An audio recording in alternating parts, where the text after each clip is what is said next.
And then I was starting to see what this mob thing was. I had it in my hands, you know. I go see this guy in Brooklyn. I go see this guy in Staten Island, Italian Harlem, downtown, the Village. I'm meeting guys through guys. And then the next thing you know, I'm like shit. I'm all over. And everywhere I go, I mean, people already know who I am before I go there. It was like Mafia 101. Vince Ciacci, Mobshot, My Life and the Mafia, Part 5. My name is Vincent Ciacci, and it's a miracle that I'm still alive, and it's a miracle that God had other plans for me. And this is my story. When I got out, it was such a weird feeling. You know, I wound up taking the bus to the terminal on 8th Avenue, and, you know, that's Times Square. So I got out of I walked around Times Square, I had a hot dog, I had all the things that I was thinking about in the joint, and I got on the Astoria line, and I wound up going out to my parents' house. See, when I was away in Ciacci, they moved from 51st Street. They moved out to Astoria. So I remember when I got off at 30th Avenue, Grand Avenue, and I started walking towards my parents' address. It was like a nice two-family house. They were renting the top floor, and when I saw them, my mother, you know, had tears in her eyes, and my father hugged me, and the first thing out of my mother's mouth, you see, it doesn't pay to be a bad boy. Look where you wound up. And, you know, I said, oh, here we go again, round 2. You know, I said, nobody's telling me what to do anymore. So I had a big Italian dinner. My mother, a phenomenal cook, and, you know, she was pumping me. What are you going to do now when you're out? I said, Ma, give me a break. I just got the fuck out of the joint. I said, now you want to start with you know, I'm not a kid anymore, Mom. You know, I'm my own man. After what I went through up there, please, you know, I don't need any lectures. I love you and everything, but let's get along, okay? I don't want to get into the old bullshit that we used to do. So I remember the next day I got dressed up, and you know, it's funny. When I was dressing up there, it was, you know, the look was in '59. They were wearing the pants were tighter, the shoes were higher, and it was like a whole new look. You know, everything was tight. So what I did, I went down to the clothing stores on Broadway, and I started buying the pants and you know, certain things, you know, but. Lo and behold, that was not the way I was going to be dressing in the future. And so, you know, I had to get adjusted. And of course, you know, when I got out of the joint, the first thing I did is I called Charlie Marini, I called Tony Russo, I called all the guys that I was upstate with, and I remember their phone numbers. And, you know, next thing you know, I'm going up to see people. I'm seeing in Harlem. I'm going up to Harlem, and hey, you know, because I was a pretty tight-lipped guy, so they said, you know, we send you to Florida.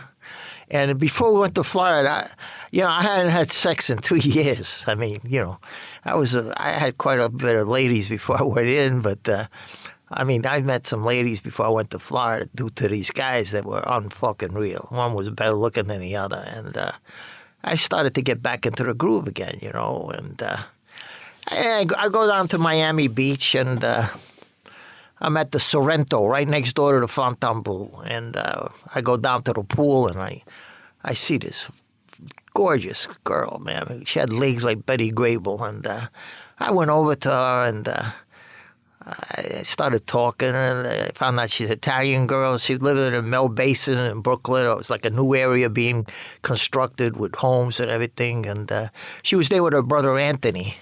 And we got along great, you know. And her and I, you know, we started to hit it off. And at night, we got all dressed up and took her to the clubs out there.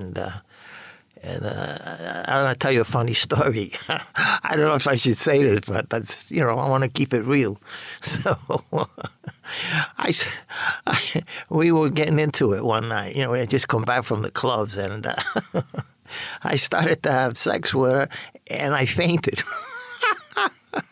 I fucking fainted. And I mean, not real fainted, but I was getting unconscious. And she said, "What's the matter? What's the matter?" I said, "I don't know, but I don't know what the hell was going through my mind, you know." And but then things got good after that, you know. And she went home, and I went home, and I started to look her up, and we started this volatile relationship. She was one tough girl, man. And I tell you what, she was 15 years old. I'm 21. I didn't know anything about the statutory thing and everything like that. You know, her parents liked me, but we used to have these fights, and I never thought about the fact, hey, if she ever reports that you're 21, I don't even think she knew about it then. So, you know, we started going out and everything, and I had some problems with her. Guys in her neighborhood were bothering her, so I got a couple of my friends. We went out there. We straightened everything out. You know, we took care of the problem. Yeah, we went together for a while. Then we broke up, and then I started to get together with some of the guys from up there, and a whole new life was going to be brought in front of me because. Yeah, I really didn't know much about the mob, Cosa Nostra, the Mafia. You know, I was a gangbanger. I was a tough street kid, you know, and but I started meeting these guys, and next thing you know, I'm meeting their fathers, and their fathers, you know, hey, I heard good things about you, you know, you're a stand-up guy, da, da, da, da, da, da, da. I said, yeah, you know, whatever. And we started doing armed robberies. And we were doing some really good. See, they were giving us the tips, and we started doing these robberies. It was like, you know, I'm a type of guy. I don't know. I can be creative, but I like it better when somebody gives me the instructions on really how to do something, and then I just follow through. And so we did quite a few armed robberies. You know, we're hitting drug dealers too. We're ripping off drug dealers. We started ripping off pimps. You know, I hate pimps. You know, I despise that word. In fact, you know, these bastards. They have these women, and today they beat them and raped them. And so I had no problem ripping them off. And we started making names. You know, a name for myself. The way we used to do it, you know, we would watch them. They had these fucking cars that were really unreal. And the girls would come running to the cars to give them the money. And I said, these motherfuckers, man. So we'd wait till we saw they had a lot of money on them, because we could see all the broads bringing them money. And we'd go right up to them. We'd grab them, put a gun to their head, and say, you know who the fuck we are? You know, we're the Italians.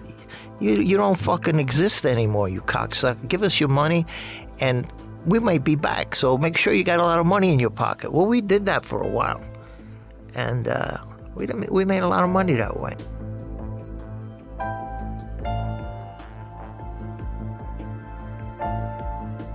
I didn't know nothing about drugs at the time. I didn't know nothing about drugs. I was like naive about drugs. I was a drinker. I mean, here I am, 21 years old. I haven't touched a drug in my life. What happens, I started going to clubs. I started to get to know the lingo of mob guys, and I fell right into it. You know, I'm a quick learner. We started going to Broadway, and we were buying some fucking serious clothing. We went to Layton's, Phil Cromfeld, Cy Martin, Barney's. You know, we were at those days. What we were wearing was like Italian knit shirts. You know, Damon's, and we had guys. I had a guy down on the Fort Ord. You walk into his little store there. He's a Jewish guy, and he had stacks and stacks of material. And the materials that we really liked were sharkskin, silk suits, and we had he'd make up a pair of slacks for us, like a pair of mohair pants that today would cost maybe $200, even thinking about it. And he'd make it with a belt to match, and we were going crazy. We started wearing everything matched. I mean, I started wearing silk underwear to match my outfits. We wore these socks, you know, with the ribbons in it, keep them up with garters. I mean, we were sharp. And we bought gaiters of every color. Alligator shoes in them days, you could get a full gaiter for like $250. now, that same gate would be about 2,000. We just dressed our asses off. I mean, we had it all. The woman, we had the clothes, we had that notoriety. We had the thought of knowing that these guys were behind us. Little did I know that what they were really doing, they were sticking it to us, because whatever we put down, they gave us an amount of money, but it wasn't what we should have gotten, But just the thought of knowing that we were with them, and which was good in a way, because I got pinched a couple of times, and I got out of it. Of course, it cost me an arm and a leg. We were what you call an associate. It's but we were dealing with made guys. The made guys were giving us the tip. And, the way it works, I mean, I didn't know it at the time, but the way it works is the made guy kicks it up to his skipper, and the skipper kicks it all the way up to the top guy, and we got a small piece of it. The good thing was, though, they kept us busy. I mean, we didn't have to get too creative, working with these guys. We were hitting, we were doing some serious stuff. And I'm hanging out with these guys now, right? And I mean, these guys, those clubs down the village and down in Little Italy, the Black Windows, it's a social club. We're going in there, and there was a bunch of guys that were hitting mob dice games, and they were starting to, be active. And the word was, when we get these fucking guys, because they torture you for 20 years, you touch their money, and these guys were coming in with sort of shotguns, and lo and behold, I found out it was my cousin doing it.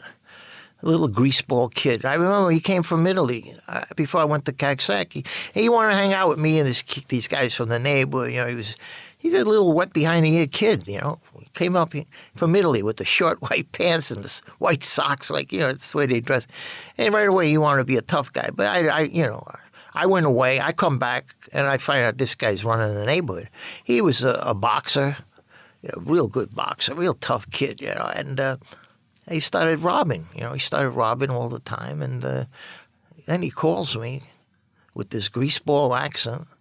Hey, what's going on? I hear you friends are getting robbed. So how the fuck do you know this?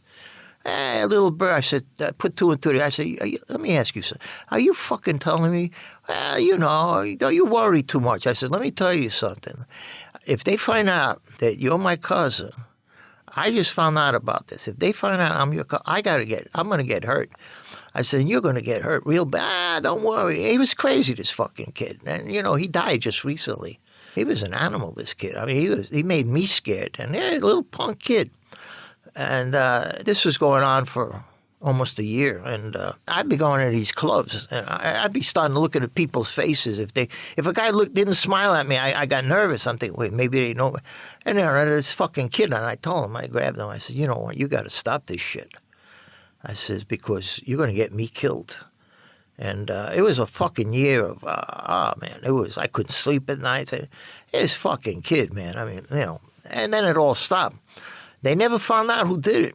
But I tell you, that was a fucking year. I would have rather been in the joint in solitary to know that everything was all right than to fucking live with this, And you talk about karma. He got in a hunting accident. They all loved to hunt, him and his father, his brothers.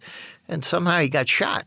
And it severed his spine, and he was out of commission, man. He was, that's where he started with drugs, painkillers, and hey, he never stopped. I mean, he died, here we are at 2015, and he died about 2 months ago, He died. He was a strung-out junkie, man, and his kids, he had kids strung out, he didn't have a good life after he got shot, but at least he stopped all his bullshit,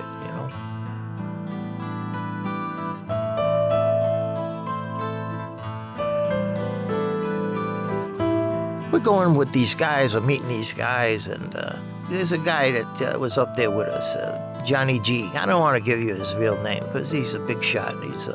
He's with the Gambinos. He's a tough fucking guy, and he was tough in the joint.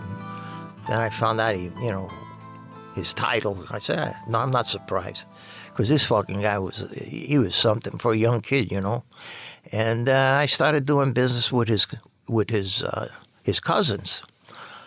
And I got together with my boy up there. His name was Billy Grenice. And in fact, he's the one that taught me that poem about Longshoe Sam and Cocaine Smitty. And I started hanging out with him, But I'm naive now, I'm naive. And I remember he gets in, I got in his car with him, and I said, "Where are we going?" He says, "Go across the bridge up there to take you right into Harlem." Hey, he's up there in Harlem, and he gets out of the car, and he goes up to this black guy, and they're talking. I saw something that they were passing to each other. He came back to the car. I said, "What the fuck you doing, man?" The guy, what are you dealing? What are you involving yourself with these fucking?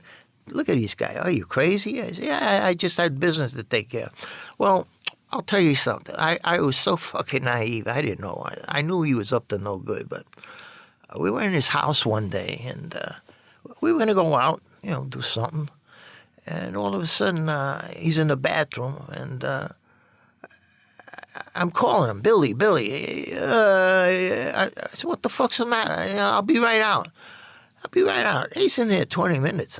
I said, "Open the fucking door." "No, I'll be right out." So I pushed the door in. I knew something was up. Here he was. He was with a needle in his fucking arm, and I looked at him, and I grabbed that fucking needle out of his arm, and I started to beat the shit out of him. I said, "You fucking moron. What are you, stupid?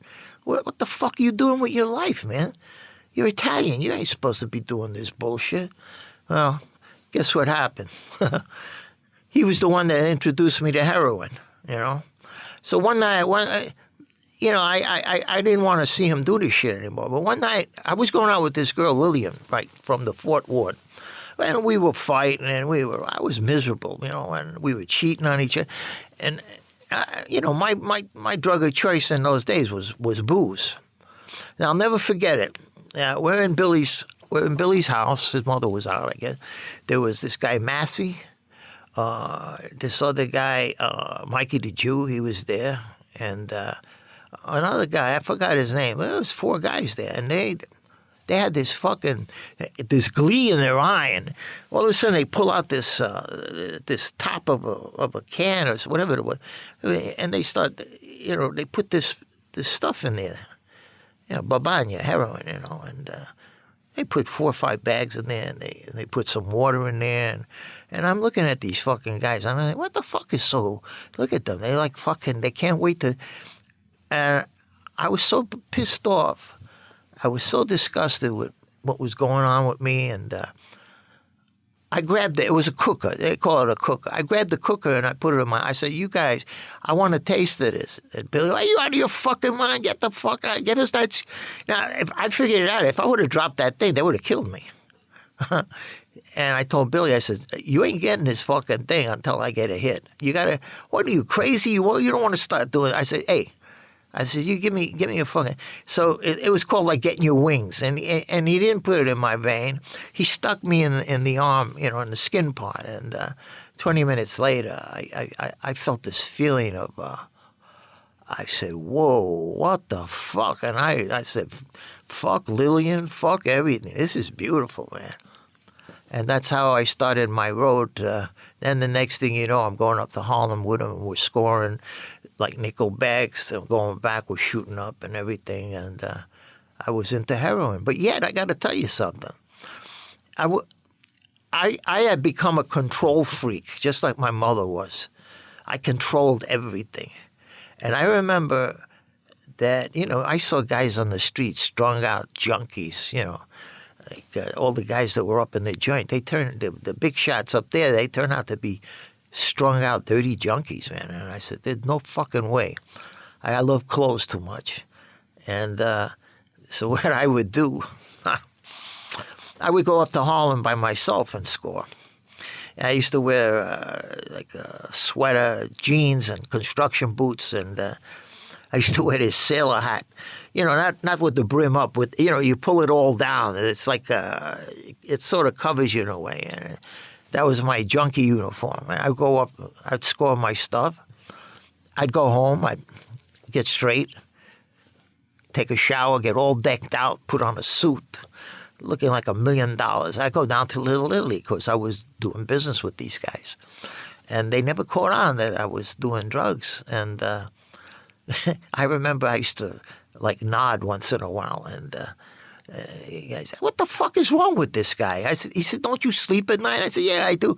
And they were like saying, "What are you, stood out or something?" And I say, "Hey, you know what? I'm tired, you know." But I started to pick that up because I realized I couldn't do that, you know. But that's the kind of life I was living. I'm living two lives now. I'm a junkie in the morning. I'm going up to Harlem to score, and then in the night time, I'm Joe Dunsky, you know. And I was doing it. It's pretty good. I guess I'm a good actor in some ways.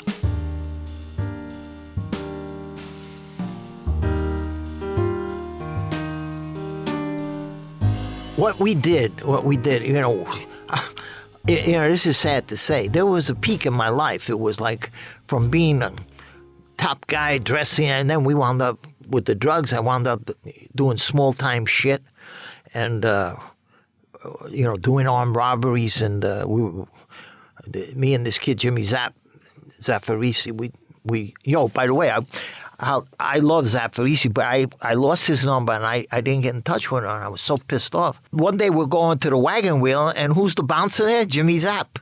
And I mean, we hugged. I mean, I love this guy. He was like a little fucking bull, this guy. I mean, I'm good with my hands. I consider myself pretty tough, but this guy was like a bear. I mean, if he hit you, you'd feel it in Chicago. But think about the thing with Jimmy. He was easy. I was easy. It was easy for me almost to control him. He always respected my judgment. So I told him, we started hanging out. We're at the beach, and I'm telling him, Jimmy, I said, what the fuck? Why don't, you know, at night we should go out and pull some scores. He says, what do you mean? I said, we'll go to Jamaica Estates. We'll go to, you know, Cherry Hill, New Jersey, where all the big homes are. And we go in on the blind, and we start hitting these houses, and then, you know, make some money. And in the daytime, we go to the beach. So we did this for quite a while. That was, you know, I think about that now. I was a fucking maniac. I'll tell you this one story. Got shot number 22 coming up. We see this house out in Jamaica Estates, and we go in there and we size it up. I had this fucking gimmick. Because, see, I had a baby face then, and I didn't look like a tough guy. I had this real baby face. So what I would do is I'd part my hair, and I'd put on a sweater that said USC, you know, I looked like a rah-rah kid, you know, and I would push the doorbell, and they would open the door, and that's my intro, and I pull out the gun, and I said, shh, you know, don't make any noise. I always kept people pretty calm because we didn't hurt anybody. That was the main thing. You know, we tie them up and everything. So we're in this house, and got this lady, and I'm looking at her. I said, don't worry, nobody's going to, we ain't hurting nobody, so take it easy. And Jimmy Zapp's upstairs. Holy shit, what the fuck? And I had a 32. He had like a fucking pea shooter. I don't know what but, you know, he was a menacing figure. I run upstairs, and I go into this fucking room. I don't know, bedroom type of thing, but it was guns on the wall, pistols on the tables, drawers filled with ammo, knives. I said, what the fuck? So I ran downstairs. I says, what is this up there? Oh, she says, my husband is a gun collector, and he's a policeman. He's a sharpshooter. I said, where is he? Oh, he comes home later. I said, hey, don't lie to me, lady. I says, when is he coming? No, and we took everything in that fucking room, man. We got sheets from their bed. We had a truck, you know, like a truck. We went out there, threw everything in the fucking truck, and we took off. And I looked at Zapp. I said, Zapp, somebody up there must like us, because if this fucking guy was home, there were guns that you could kill an elephant with up there, with the scopes on it. I said, the minute we knocked on that door, this guy would have put us away. I said, we got to start looking at this shit. He said, well, you're the one that's setting up all these scores. Yeah, right. And that's when I got reckless, you know, I got stupid.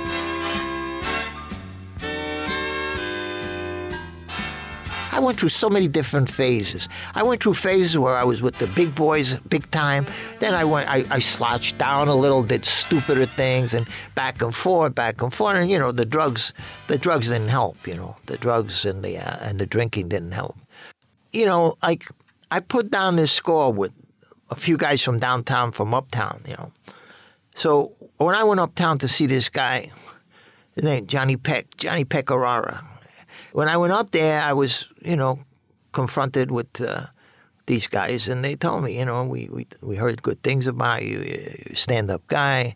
So we're going to send you to Miami. We want you to have a good time. You deserve it. And I think that what they were doing is they were just they were prepping me for bigger and better things.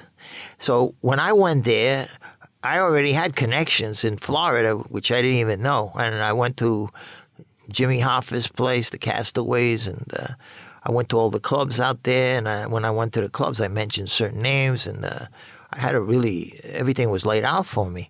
And what it was basically is getting that money. It was just like to introduce me, to corrupt me into doing other things. You see, that's the way I look at it today.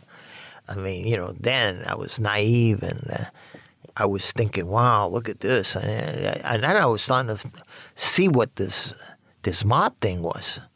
I was starting to see, different life, not gang banging, or this was about making serious money and being a tough guy at the same time and looking like a tough guy. So it was pretty appealing to me, Everything was pretty well set up for me after that. When I came back, I had it in my hands, I go see this guy in Brooklyn. I go see this guy in Staten Island, Italian Harlem, downtown, the Village, and I'm meeting guys through guys. And then the next thing you know, I'm like shit. I'm all over. I'm going to Brooklyn. I'm going to Staten Island. I'm going to, and everywhere I go, people already know who I am before I go there. So they open up their arms, and it was like it was just like the whole thing was. It was like Mafia 101. It was everybody was hanging out with them.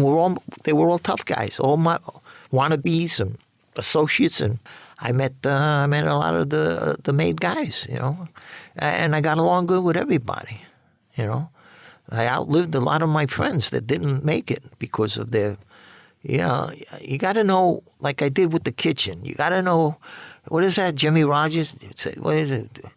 You got to know when to hold them. You got to know when to fold them. You got to know how to act. If you act out of play with people, and you're going to get hurt. You got to know who to fuck with. And I was I was an honest thief. Meaning, I wouldn't fuck with the people I was with. I wasn't honest as far as not stealing, but I was honest with the people I dealt with. See, I got to be honest with you. I don't want to drop names. I could be telling you all the names of these guys, but I feel uncomfortable using the real names. I mean, most of them are dead, but they got kids. And I don't want to get, number one, I don't want to get hurt. Number two, I don't want to fucking get sued. Let's put it that way. So I can tell you all the events, but I'm not too big on letting you know the real names.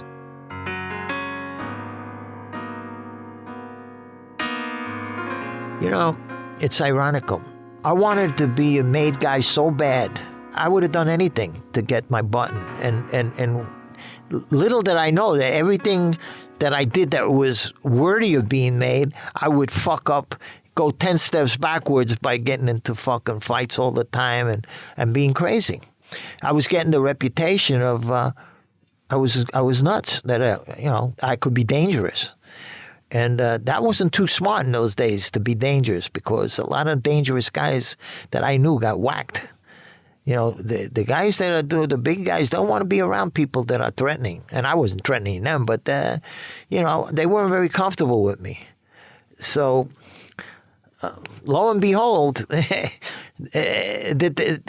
disease of alcoholism and drug addiction actually saved me from getting made. If it wasn't for that, I would have got made. And, the old saying, once you're in, you don't get out.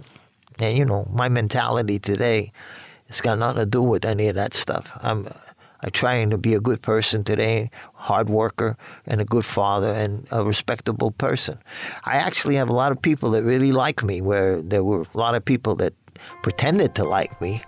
I mean, that's pretty bad, though, when, now I can, believe me, when in those days, the smoke screen was too thick. I didn't understand much.